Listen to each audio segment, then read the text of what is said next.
Duke and Duchess of Sussex will officially step down as senior royals today, relinquishing their HRH titles and access to the public purse. Well, here to reveal what's next for Harry and Meghan is our royal editor, Camilla Tominey, as well as Sam Rubin, who joins us from the couple's new home, allegedly, Los Angeles. Morning to both of you. Good to see you. Good morning. Lots to talk about. So, Camilla, first of all, I read their Instagram post last night. I mean, that really was a sort of signing off and goodbye.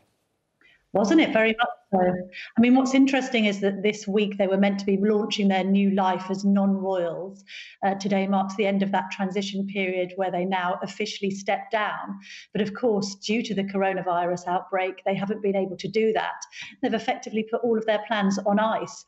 I think they regard it not only as inappropriate to kind of be rebranding at a time like this, but equally they just aren't going to get the column inches they wanted.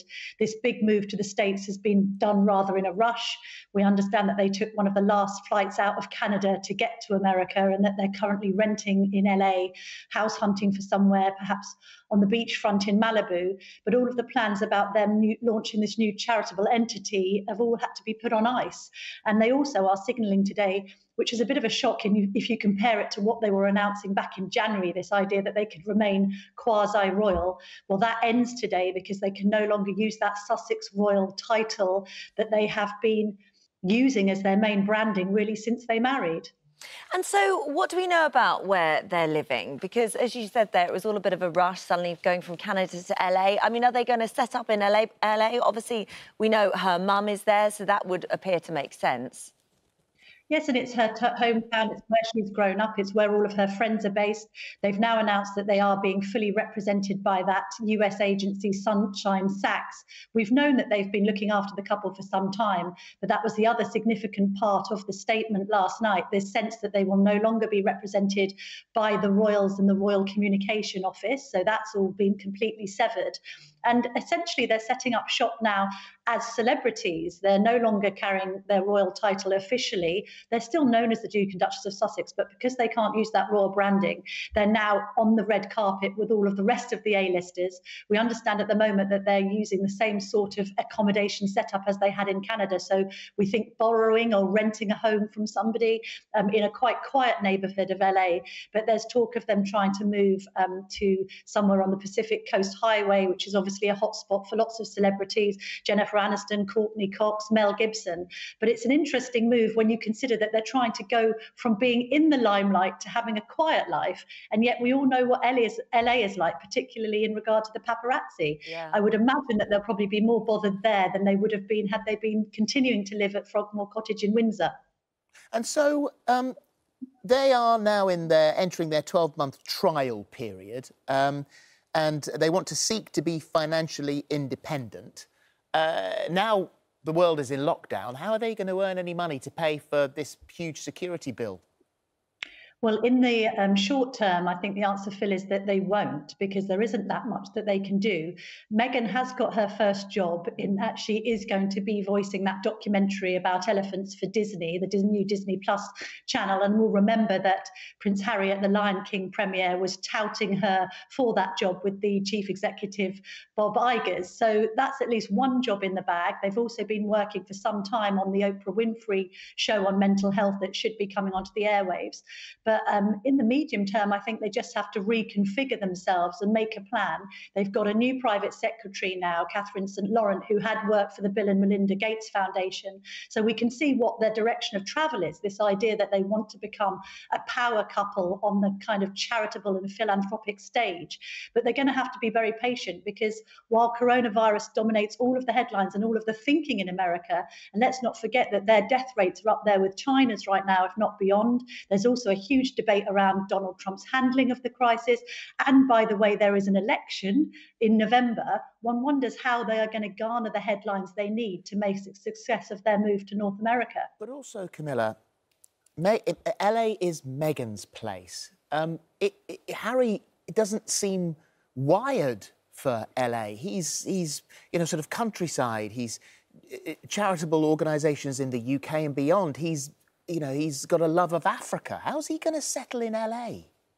Well, it's the million-dollar question, and this idea as well that he will be separated from all of the palace advisors and the life that he has known and his friends and family is the choice he has made. A lot of the coverage this week about the end of an era has been this idea that he has chosen Meghan and Archie and a life in LA beyond the life that he has known. And we'll see how that fares in due course. The idea about the security, for instance, being quite a headline item at the moment, this sense of separation completely from taxpayer funding is significant because, of course, the couple were having publicly funded bodyguards provided by the Met Police. The suggestions this morning are that they are going to be privately funding their own security using some money that they're going to borrow from Prince Charles, some of his private funds, so not his duchy money, and then moving to a position where they are basically paying for their own bodyguards. That is probably the most significant element of the transition of all, not least because there is a threat level against Prince Harry. He was in the British Army.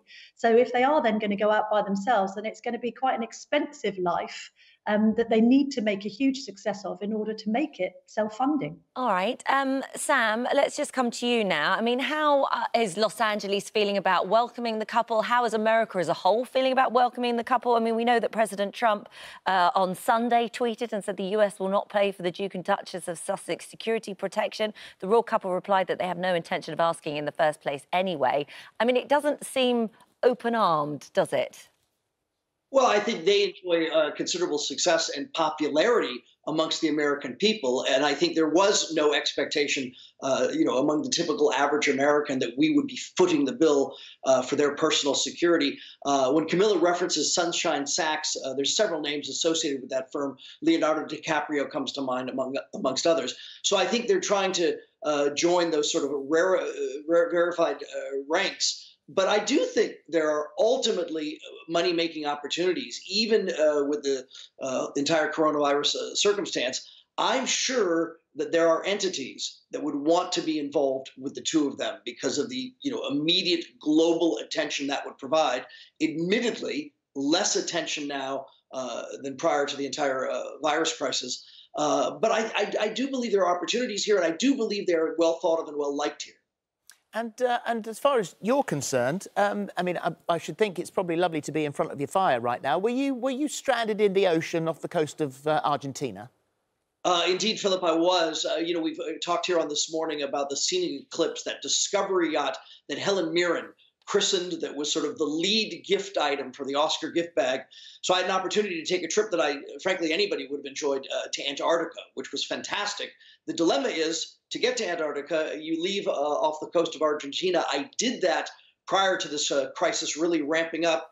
So I'm enjoying life in Argentina, which is COVID-19 free, I should tell you. I'm enjoying life in Antarctica, I should say, which is COVID-19 free. And then Argentina tells our ship, you know what, we're not taking any ships. So we were adrift and at sea for 8 days, thanks very much to the people of Uruguay, which welcomed us back, and thus here in Los Angeles. But about 10 days later than I initially intended. We've got a picture of you, I think, one of your holiday snaps here. Look, there's you in a canoe, which actually, probably that might have been the only way home.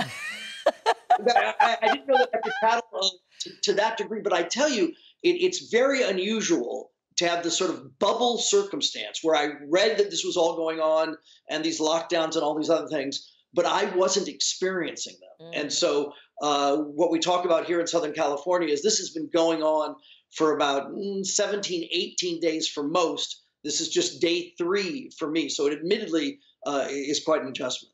All right, Sam. Camilla, just before you go, I just wanted to ask you about Prince William. It's been reported this morning that he wants to return to the NHS as an air ambulance pilot to do his bit against the coronavirus. What do you know of this?